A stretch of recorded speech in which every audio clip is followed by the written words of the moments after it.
घटना आपको आज बता रहे हैं। शायद कभी बताई हो, शायद एक आध बार तो हमने बताई है, लेकिन पुनः बता रहे हैं आपको वाणी कैसे सत्य होती संतों की। शुरू में जब हमारे ऊपर बालाजी की कृपा हुई, अवस्था हमारी रही होगी 12-13 साल, और 14-15 साल की अवस्था से हम हर शनिवार को जो है बागेश्वर धाम के नीचे में जहां निवास बना है उस भवन में झोपड़ी में बैठते थे। झोपड़ी थी हमारी, 7 साल तक हमने झोपड़ी में रहकर दरबार लगाया। जो पुराने लोग हैं वो बहु प्रकार से परिचित हैं। यही कोई दरबार की दूसरी साल की बात है। उतने लोग आते नहीं थे, उतने समुदाय भक्त नहीं आते थे। आज तो 2-4 लाख लोग मंगल शनिवार आते हैं। उस समय में मात्र 100-150 लोग आते थे शनिवार। सुबह आते थे, शाम को 6 बजे एकदम खाली हो जाता था। और हमें भी बढ़िया आनंद रहता था। शाम को 6-7 बजे तक दरबार लगाओ तो खूब चकाचक भजन करो, खूब रो, खूब नचो, खूब गाओ, कोई देखने वाला नहीं। अब आगी लगी ऐसी आफत हो गई कि बाहर नहीं निकल सकी था। बाहर निकलो तो एक ना एक भसैया, अरे गुरुजी मैं 20 बेर आगो आल लो ना तुम मिले। हाँ, तो पहले का समय बड़ा अद्भुत था, लेकिन सबको अपना बीता हुआ समय अच्छा लगता है। तो जो है शायद हमारी अवस्था 15-16 साल रही होगी। छतरपुर में सिख समुदाय भी खूब है। वहां पर सिख समुदाय में श्री एक सरदार जी छतरपुर घूमने आए। रहने वाले वो दिल्ली के थे, वर्तमान में अभी कनाडा में रहते हैं। हमारे बड़े प्रिय शिष्य हैं, आज भी जुड़े हैं। लेकिन घटना बहुत अद्भुत घटी थी। तो किसी ने छतरपुर में, छोटी छोटी चर्चा थी धाम की, बागेश्वर धाम की, किसी ने छतरपुर के बारे लोगों ने उनको बताया कि भाई छतरपुर के नजदीक एक यहाँ गांव है गढ़ा, वहां बगराज श्री बागेश्वर बालाजी का स्थान है। वहां पर एक छोटा बालक है पंडित जी का, उनके ऊपर दादा गुरु की कृपा से, बालाजी की कृपा हुई है, वो दरबार लगाते हैं।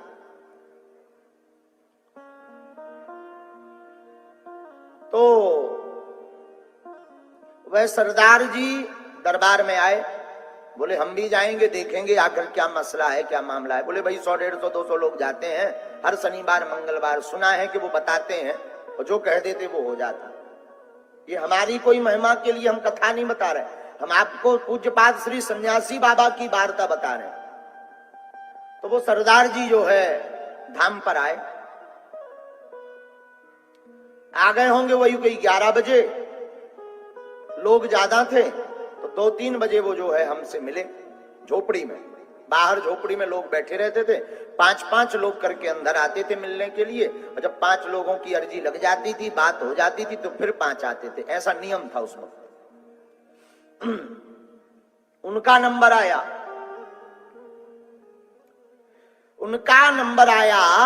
तो वो आकर के विराजमान भये।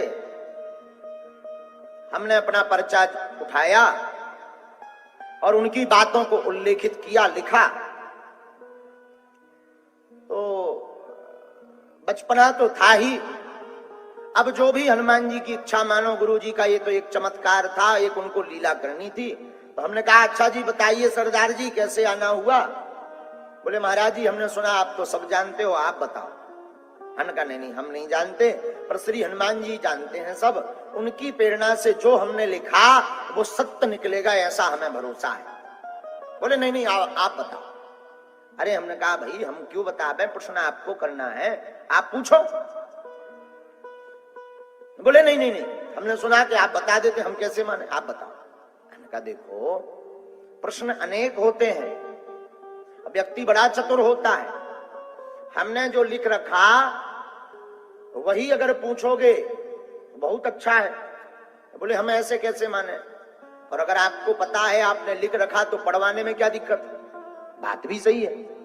हमने कहा श्रीमान जी इंसान होता है बड़ा चतुर, संतों को धर्म को नीचा दिखाने के लिए अगर उसे पढ़वा दिया जाए कि तुम इस काम से आए हो, तो वो कह देगा इसलिए तो आए ही नहीं थे, दूसरे लिए आए।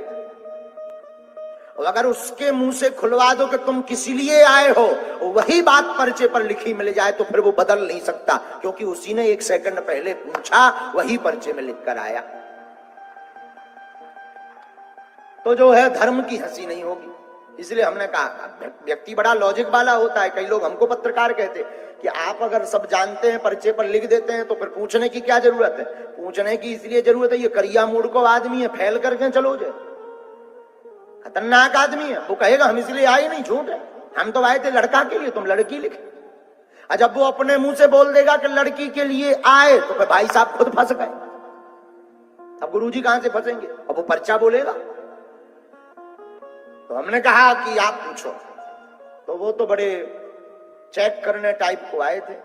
बोले नहीं नहीं नहीं, आप तो जानते हो, आप बताओ। हमने कहा संतान नहीं है तुम्हारे, वंश वृद्धि की मनोकामना लेकर आए हैं, संतति नहीं है, एक भी संतति नहीं है। तो जाओ, हम आशीर्वाद देते हैं बागेश्वर बालाजी का नाम लेकर तुम्हारे घर पर संतान हो जाएगी 2017 के पहले। हाँ। तो जो है उनको कोई आश्चर्य नहीं हुआ। हमें लगो गुरुजी फैल तो नहीं हो गया। भाई किसी के मन की बात बता दो, वो अपने आप चौंक जाता है, इन्हें कैसे पता? आश्चर्य होना चाहिए। हम तो रोज का ही हमारा लीला, बालाजी की लीला थी रोज की, कि जो भी आता था हम बता देते, वो हो गुरुजी वाह वाह वाह, जयकारा लगाने लगता, कोई आंखों में आंसू भराते कि कितना सटीक बता दिया, कितना सत्य बता दिया। लेकिन उनको कोई आश्चर्य नहीं हुआ। हमने पर्चा देती, वो कहा इसे पकड़ो। बोले महाराज जी लिखा तो बहुत सही है, लेकिन आपने कहा कि संतान हो जाएगी, वो डेट दे दी, ये गलत है। हमने कहा क्यों? बोले महाराज अभी कुछ दिन पूर्व ही हम अपनी धर्मपत्नी के गर्भाशय का ऑपरेशन करवा चुके हैं, बच्चे ही दानी नहीं है तो संतान क्या खाक हो जाएगी? तुम नहीं जानते ठन गोपाला, ऐसे ही बोला। तुम नहीं जानते ठन गोपाला, हमें तो पसीना आ गो। अब पसीना इसलिए आ गया कि 150 आदमी बाहर बैठो, बढ़िया टैया भैया, बढ़िया पगड़ी बांध कर सरदार जी कह रहे तुम नहीं जानते ठन गोपाला। जब तुम इतना जानते तो ये नहीं देख सकते कि गर्भाशय नहीं है, और जब गर्भाशय ही नहीं है तो संतान क्या खाक होगी? बात में दम था। हम अपने भाई में सिग्नल मिलाइए कि तुमने इतना बता दो, जो कहीं नहीं बतावा।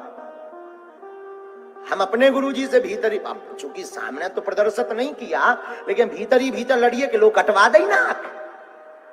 अब तुम्हें संतुष्टि हो गई? तुमने भाई इतना लिखवाया, बता देते कि इनके गर्भाशय नहीं है, क्या बिगड़ जाता? बा कट गई ना, अब दरबार फेल होगा तुम्हारा। ऐसे हम भीतर ही भीतर लड़े अपने गुरुजी से, सन्यासी बाबा से। अच्छा, हद की बात यह कि उसमें वाईफाई में कोई सिग्नल नहीं, मतलब ना हुंकाए ना हाँ ना चौकाए कि यार बेटा बता नहीं पाया। तो हम बात बना लें कि भाई हमसे ये गलती तो हो गई गुरुजी, हम ज्यादा सिग्नल नहीं मिला पाए, हाथ जोड़ लेंगे। कौन सा हमने बाप के बैलवा छोड़, हाथ जोड़ लेंगे भाई ये गलती तो हो गई। लेकिन भाई साहब चुप, कोई सिग्नल नहीं। अब और दिमाग खराब हमने कही तुम बोल नहीं रहा जी, चुप नहीं हो रहा। सरदार जी चुप ना हो, मैं जी बोले ना। अब वो तो सीधा बोले तुम नहीं जानते ठन गोपाला। और जिसके साथ रिश्तेदार के साथ आए थे वो उनसे बोले वाह कहां ले वाके आ गए। ये थोड़ी मोड़ी मन की बातें मर जान लेते हैं, बाकी ये ठन गोपाला है, लड़का है, लड़कपन है। महाराज ऐसे बुद्धू न बनाओ, यही बोलो। कहा दो भाई यार भैया, भीतर से हमें जो है हुंकार सी भरी 2-5 मिनट तो हम सुनते रहे। तब तक हमने पुनः सन्यासी बाबा दादा गुरुजी का स्मरण किया कि अब हे सन्यासी बाबा, अब नाक ना कटे पीठ की, वरना हम दरबार पे अब आज के बाद नहीं बैठेंगे, हमारा प्रण है। और इतना कह के हमें आंखों में जो है डबडबा गई हमारी आंखें, और आंखों में रोष भर गया। और सामने एक हमारे जो है चौकी रखी हुई थी, चौकी मतलब सारण, हमने उस पर हाथ ठोक कर कहा कि जाओ, कह दिया तो कह दिया, मिथ्या नहीं होगा, कह दिया, हाँ मिथ्या नहीं होगा, जाओ। उस आदमी को कोई फर्क ही नहीं पड़ा, ना धन्यवाद ना थैंक यू, इतना और कोई हो तो डर जाए। जिस हिसाब से हमने बोला था ठोक कर, अगल बगल के जो सेवादार हते उन्हें तो पसीना छूट गए, लेकिन सरदार जी को कोई असर नहीं। वो तो ज्यों के त्यों अपनी जो है दाढ़ी उन्होंने 2-3 बार ऐसी करी, बोले ठीक है चलेगा। हमें तो जो है 1.5-2 महीना वही बात दिल में चोट बार बार करे कि गुरुजी फेल हो गए। अब 2-4-10 दिन बाद तो कछु नहीं, 20 दिन तक तो गुरुजी हमारे बोले ही नहीं सन्यासी बाबा। 20 दिन बाद जब बोले हम खूब लड़े गुरुजी से। हमने कहा तुम इतना बता सकते थे, ये और बता देते कि गर्भाशय नहीं है। हमने 2017 डेट दे दी। वो जो है सबके सामने, अब गांव भर में, अब पहले तो बहुत छोटा दरबार लगता था गांव में, पूरे गांव में हल्ला होगा कि एक दिल्ली के एक आए थे तो वो जो है महाराज को फेल कर गए। हम कर लो अब और बढ़िया रहा। लेकिन वाह, संत की वाणी, पूज्यपाद श्री सन्यासी बाबा की वाणी आज तक मिथ्या नहीं हुई। 2017 के प्रारंभ में एक अद्भुत लीला भई। क्या 4-5 बड़ी बड़ी गाड़ियां, हमें तो आज नाम पता चला है, बड़ी बड़ी फॉर्च्यूनर गाड़ियां धाम पर आई, रुकी। हमने कहा कोई जगत भगत आया होगा, कोई बड़ा आदमी, कोई नेता वेता आए होंगे। आते ही रहते हैं, उतना नहीं आते थे, पर 4-5 गाड़ियां आना बहुत बड़ी बात थी उस जमाने में इकट्ठी हमारे लिए। हमने कहा कोई नेता वेता आए होंगे। लेकिन ये क्या, वही सरदार जी हाथ में फूल माला लिए हुए, अगरबत्ती लिए हुए दौड़े दौड़े आए और दंडवत भर करके पूरे धाम की परिक्रमा की। और सामने पुनः कमरा बन गया था ये, तो कमरे में हम भीतर बैठे थे। बोले गुरुजी पहचाना? हम तो सच में भूल गए थे। हमने कहा हमने नहीं पहचाना श्रीमान, माफ करना। बोले गुरुजी हम वही हैं जिनका आपने पर्चा बनाया था। और फबक फबक करके रोने लगे। कम से कम 7 मिनट रोकर दंडवत भरी उन्होंने, 7 मिनट रोए। हमने कहा भाई चुप तो हो जाओ, बात तो बताओ। बोले आपने कहा था संतति होगी। महाराज हम डॉक्टर हैरान है, हमारी धर्मपत्नी गर्भवती है।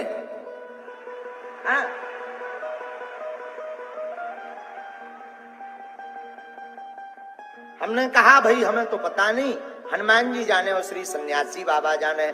2017 में नवंबर की 18 तारीख को उनके घर पर एक पुत्र का, उसके और पहले, 17 के पहले जो है ऐसी 18 तारीख नवंबर हमें याद है, संतति हो गई।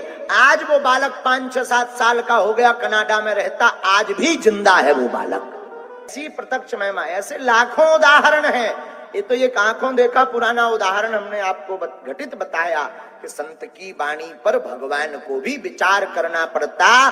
जो संत श्री सन्यासी बाबा जैसे तपस्वी कह देते वो होता है, होता है, होता है। यही संतों का प्रभाव है।